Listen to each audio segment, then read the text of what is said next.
नमस्कार दोस्तों, आप सभी का स्वागत है जे एजुकेशन पॉइंट में। तो दोस्तों, आज के इस वीडियो लेक्चर में हम ट्रांसफार्मर के बारे में जानने वाले हैं कि ट्रांसफार्मर क्या होता है, ट्रांसफार्मर कितने प्रकार के होते हैं, ट्रांसफार्मर किस सिद्धांत पे कार्य करती है और ट्रांसफार्मर के बनावट के बारे में बात करेंगे, यानी ट्रांसफार्मर के कंस्ट्रक्शन के बारे में। तो पूरी जानकारी के लिए बने रहिए वीडियो के लास्ट तक। और अगर आपको ये वीडियो पसंद आए तो वीडियो को लाइक और चैनल को सब्सक्राइब जरूर कर लें। तो चलिए वीडियो को स्टार्ट करते हैं।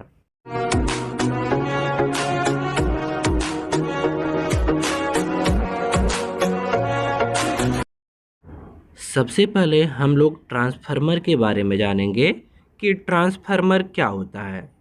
तो ट्रांसफार्मर एक ऐसी युक्ति है जिसके द्वारा विद्युत ऊर्जा को एक परिपथ से दूसरे परिपथ में बिना ऊर्जा ह्रास के स्थानांतरित किया जाता है तथा इसमें ऊर्जा स्थानांतरण के क्रम में निम्न वोल्टेज को उच्च वोल्टेज में अथवा उच्च वोल्टेज को निम्न वोल्टेज में बदलने की व्यवस्था रहती है।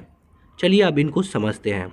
तो देखिए, ट्रांसफार्मर एक युक्ति यानी डिवाइस है जिसके द्वारा विद्युत ऊर्जा यानी इलेक्ट्रिक एनर्जी को एक परिपथ से यानी एक सर्किट से दूसरे सर्किट में दूसरे परिपथ में बिना ऊर्जा ह्रास यानी बिना ऊर्जा हानि के ट्रांसफ़र किया जाता है तथा इसमें ऊर्जा स्थानांतर के क्रम में यानी ऊर्जा ट्रांसफ़र के क्रम में निम्न वोल्टेज यानी लो वोल्टेज को उच्च वोल्टेज यानी हाई वोल्टेज में अथवा उच्च वोल्टेज यानी हाई वोल्टेज को निम्न वोल्टेज यानी लो वोल्टेज में बदलने की व्यवस्था रहती है यानी सिस्टम रहती है। ठीक है।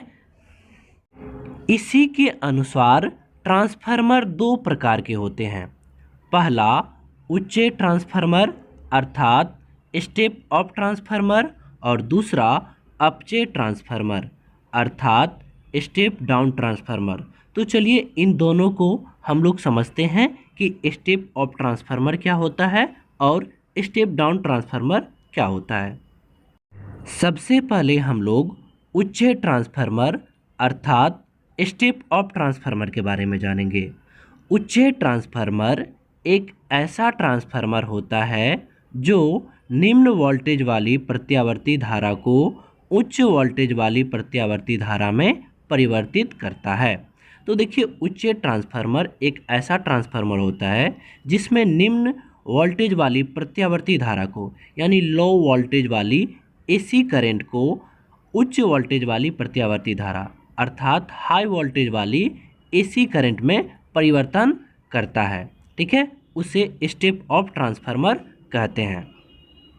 अब हम अपचे ट्रांसफार्मर अर्थात स्टेप डाउन ट्रांसफार्मर के बारे में जानेंगे कि अपचे ट्रांसफार्मर अर्थात स्टेप डाउन ट्रांसफार्मर क्या होता है।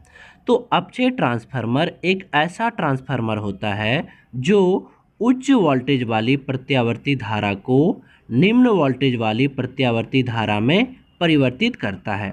तो देखिए, अपचे ट्रांसफार्मर जो है वह एक ऐसा ट्रांसफार्मर होता है जो उच्च वोल्टेज वाली प्रत्यावर्ती धारा अर्थात हाई वोल्टेज वाली एसी करंट को निम्न वोल्टेज वाली प्रत्यावर्ती धारा यानी लो वोल्टेज वाली एसी करंट में परिवर्तित करता है। ठीक है। अब देखिए, ट्रांसफार्मर का उपयोग केवल प्रत्यावर्ती धारा यानी एसी परिपथ में ही किया जाता है, डीसी परिपथ में नहीं किया जाता है। अब हम ट्रांसफार्मर के सिद्धांत के बारे में जानेंगे कि ट्रांसफार्मर किस सिद्धांत पे कार्य करती है। तो ट्रांसफार्मर अन्योन्य प्रेरण यानी म्यूचुअल इंडक्शन के सिद्धांत पर कार्य करती है। ट्रांसफार्मर किसके सिद्धांत पे कार्य करती है? तो अन्योन्य प्रेरण यानी म्यूचुअल इंडक्शन के सिद्धांत पर कार्य करती है। ठीक है। अब हम ट्रांसफार्मर के बनावट अर्थात ट्रांसफार्मर के कंस्ट्रक्शन के बारे में जानेंगे। तो ट्रांसफार्मर के मुख्य तीन भाग होते हैं। ट्रांसफार्मर के मुख्य तीन भाग ही होते हैं। वैसे तो बहुत सारा भाग होता है, लेकिन इनका मुख्य तीन भाग ही होता है। पहला परतदार कोड, दूसरा प्राथमिक कुंडली अर्थात प्राइमरी कॉइल, तीसरा द्वितीयक कुंडली अर्थात सेकेंडरी कॉइल। ठीक है। ट्रांसफार्मर की बनावट चित्र में दर्शाया गया है। ट्रांसफार्मर की जो बनावट है, कंस्ट्रक्शन है, वो आप चित्र में देख सकते हो। इसमें नरम लोहे की पत्तियों से बनाया गया एक आयताकार परतदार कोड सी होता है। इसमें नरम लोहे की पत्तियों से बनाया गया एक आयताकार शेप का परतदार कोड सी होता है, जिसकी पत्तियां एक दूसरे से विद्युत रोधित रखी जाती है। इनमें जो पत्तियां लगी हुई है उसे एक दूसरे से विद्युत रोधित रखी जाती है। पत्तियों को विद्युत रोधित रखने से ईडी करंट कम पैदा होती है। पत्तियों को अगर हम विद्युत रोधित रखते हैं तो इसमें ईडी करंट जो है वह कम पैदा होती है, यानी भावर धाराएं जो है वह कम पैदा होगी, जिससे विद्युत का ह्रास कम हो जाता है। इससे क्या होता है, तो विद्युत ऊर्जा का जो है ह्रास कम होता है। ठीक है।